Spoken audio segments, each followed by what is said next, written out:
قائل تھے اور دیر سے آنے پر اپنے لیے کوئی خاص رعایت نہیں چاہتے تھے۔ ختمے کا نشان لگانا بالکل مت بھولیے۔ آپ کی آسانی کے لیے پیارے بچوں، یوٹیوب شارٹس میں ہم نے اس جائزہ کی بہت واضح تصاویر جو ہیں وہ شیئر کی ہیں، تو آپ بآسانی اپنے نوٹس پریپیئر کر سکتے ہیں۔ اگر آپ آن لائن کلاس لے رہے ہیں یا آپ گھر پر بیٹھ کر اردو سے دوستی برائے جماعت ششم کا مطالعہ کر رہے ہیں، یا آپ کو موسم گرما کی تعطیلات میں کوئی اسائنمنٹ ملی ہے اپنی کتاب کی جس میں کہ آپ کو جائزہ مکمل کرنا ہے، تو یہ نوٹس آپ کے لیے معاون اور مددگار ثابت ہوں گے۔ اگلا سوال کچھ یوں ہے بچوں کہ اس واقعے سے ہمیں کیا سبق ملتا ہے؟ سوال کے آخر میں سوالیہ نشان ضرور لگائیے۔ اس واقعے سے ہمیں یہ سبق ملتا ہے کہ انسان کتنا ہی بڑا یا مقتدر کیوں نہ ہو جائے، اسے عاجزی، انکساری اور نظم و ضبط کا دامن ہاتھ سے نہیں چھوڑنا چاہیے۔ اللہ کے گھر میں سب برابر ہیں اور ہمیں اپنا کام خود کرنے میں عین الف آر محسوس نہیں کرنی چاہیے۔ تو یہ تو ہو گیا بچوں ہمارا پہلا سوال، ہماری مشق کا پہلا پڑاؤ، جس میں کہ ہمیں عبارت پڑھ کر سوالات کے جوابات دینے تھے۔ لیکن اگر ہم اپنے سبق پر اپنی کتاب پر سوال نمبر 2 کی جانب جائیں گے تو وہ کچھ یوں ہے۔ سب سے پہلے پیارے بچوں، زبان شناسی۔ سوال نمبر 2، دیے گئے متشابہ الفاظ کو جملوں میں ایسے استعمال کیجئے کہ ان کے مفہوم واضح ہو جائیں، یعنی ان کے معنی واضح ہو جائیں۔ تو سب سے پہلے ہم الفاظ کو پڑھ لیتے ہیں بچوں، پھر اس میں دائیں طرف سے پڑھنا شروع کیجئے۔ عالم، عالم، کل، کل، پر۔ تو آئیے ہم ان الفاظ کو اپنی نوٹ بک پر نوٹ کریں اور ان کے معنی لکھیں۔ متشابہ الفاظ یعنی بچوں ملتے جلتے الفاظ، ایسے الفاظ جن کی آوازیں تو ملتی ہیں لیکن زیر یا زبر کے استعمال کی وجہ سے ان کے معنی جو ہیں مفہوم وہ بدل جاتے ہیں۔ اور چونکہ یہاں پر اعراب نہیں ہیں، یہ اعراب میں نے آپ کی سہولت کے لیے لگائے ہیں، تو میں آپ کو بتا دوں کہ ان الفاظ کے مفہوم دراصل واضح نہیں ہے، ہم ان کو واضح کریں گے۔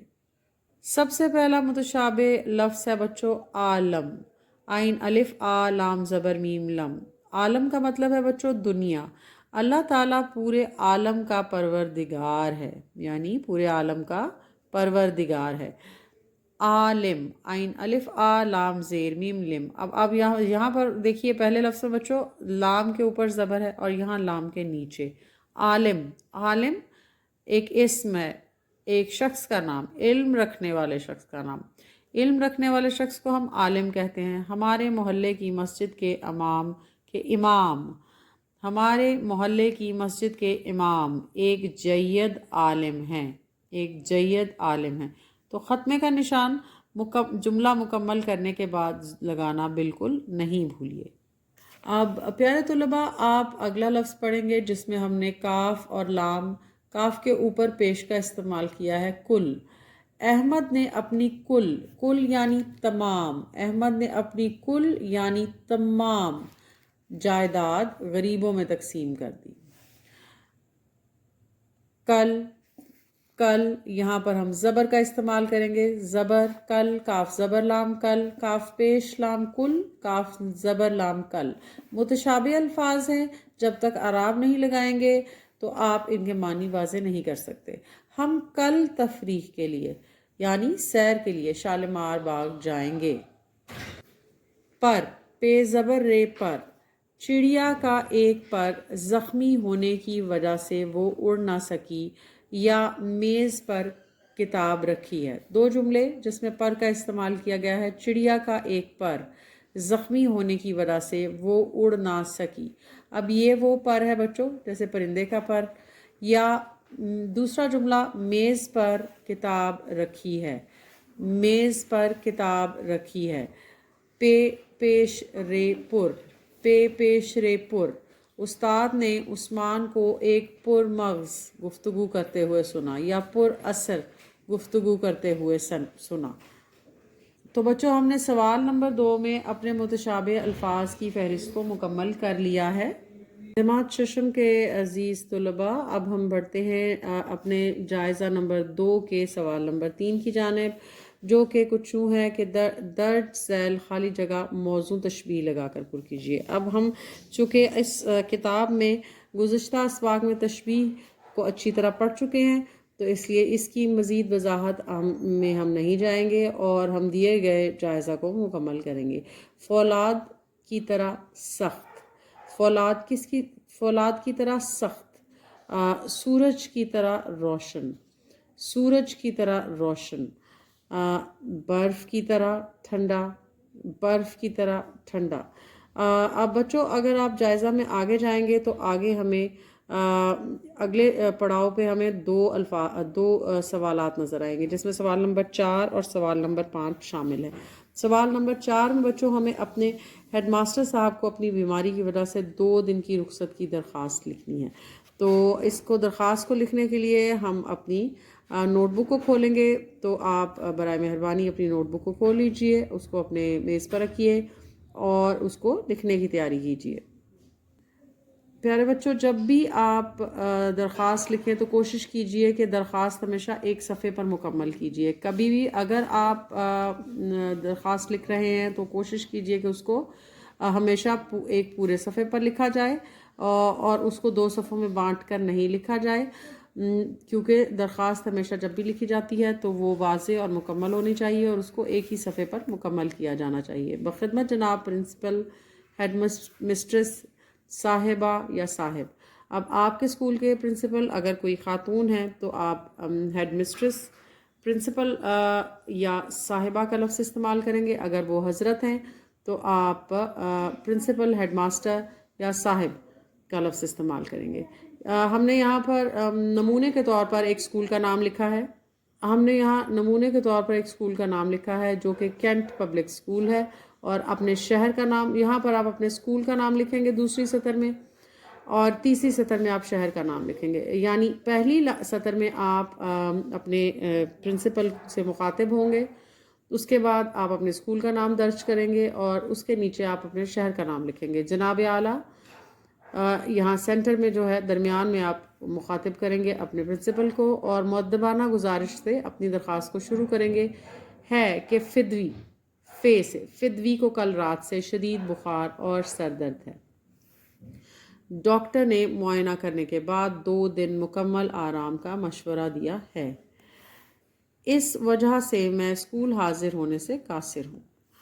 برائے مہربانی مجھے 2 یوم کی رخصت عنایت فرمائیں۔ آپ کی عین نوازش ہوگی، یعنی میں آپ کی شکر گزار ہوں گی۔ اب یہ ایک مختصر نمونہ ہے درخواست بیماری کا، جو کہ 2 یوم کی رخصت کے لیے لکھی جا رہی ہے۔ اب ہماری درخواست کا جو تیسرا آخری اور اہم حصہ ہے وہ ہے العارض، یعنی عرض کرنے والا، لکھنے والا یا درخواست دینے والا کون ہے۔ سب سے پہلے آپ اپنا نام درج کریں گے، جماعت لکھیں گے، جماعت ششم لکھیں گے، نام میں آپ کا نام سارہ، علی، احمد یا جو بھی آپ کا نام ہے اپنے سر نیم کے ساتھ آپ اس کو مکمل لکھیں گے۔ تاریخ مورخہ یعنی آج کی تاریخ، وہاں پر آپ دن، مہینہ اور سال لکھیں گے۔ تو یہ ایک چھوٹا سا نمونہ ہے بچوں، جو کہ درخواست بیماری کے لیے ہے، جو کہ ہم 2 دن کے لیے، 2 یوم کے لیے لکھ رہے ہیں۔ تو یہ ایک نمونہ ہے اس کا، اور ایک درخواست کے اردو زبان میں لکھے جانے والی ایک سادی درخواست جو ہوتی ہے بچوں، اس کے 3 اہم حصے ہوتے ہیں۔ پہلے آپ اپنے پرنسپل کو مخاطب کریں گے، اس کے بعد آپ عرض کریں گے کہ یہ درخواست کس لیے لکھی جا رہی ہے، یعنی آپ کی درخواست کا مضمون، اور آخر میں العارض۔ تو اب ہم بڑھتے ہیں اپنے جائزہ کے آخری پڑاؤ کی جانب، جو کہ ایک روداد ہے، اور وہ روداد جو ہے اس کا موضوع ہمیں دے دیا گیا ہے، جو کہ ہے مصوری کے مقابلے کی روداد، اور یہ مشتمل ہے 150 الفاظ پر۔ 150 الفاظ پر اگر آپ ایک نئے استاد ہیں یا آپ ایک طالب علم ہیں تو یہ ایک موضوع نمونہ ہے جو مصوری کے مقابلے کی روداد پر مشتمل ہے۔ تو آپ میرے ساتھ اس روداد کو مکمل طور پر پڑھ لیجئے، اس کے بعد لیکچر کو پاز کیجئے، لیکن اس سے پہلے چینل کو ضرور سبسکرائب کیجئے اور ہمیں اپنی آراء سے ضرور آگاہ کیجئے اور توجہ سے پڑھیے اور پھر اس کو لکھیے۔ پچھلے ہفتے ہمارے شہر کے مرکزی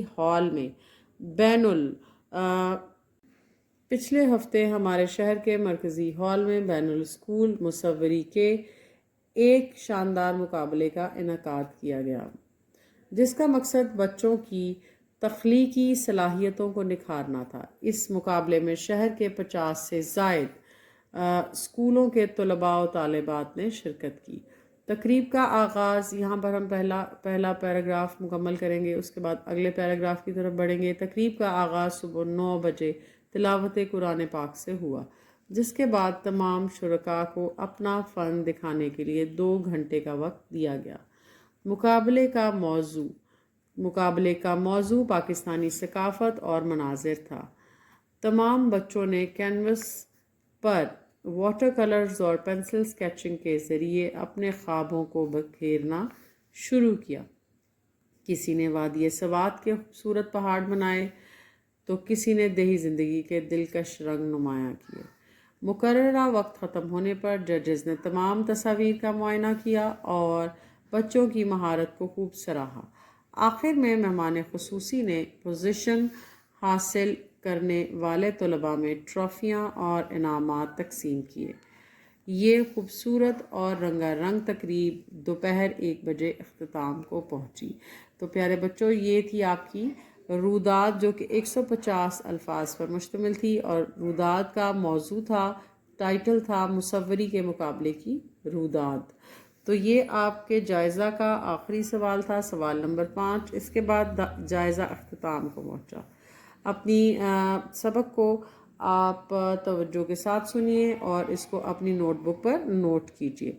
جماعت ششم کے عزیز طلباء، اردو سے دوستی کا آج کا سبق جائزہ کے ساتھ اختتام پذیر ہوتا ہے۔ مجھے امید ہے کہ آپ کو جائزہ سمجھنے میں اور اس کو حل کرنے میں بہت مدد ملی ہوگی۔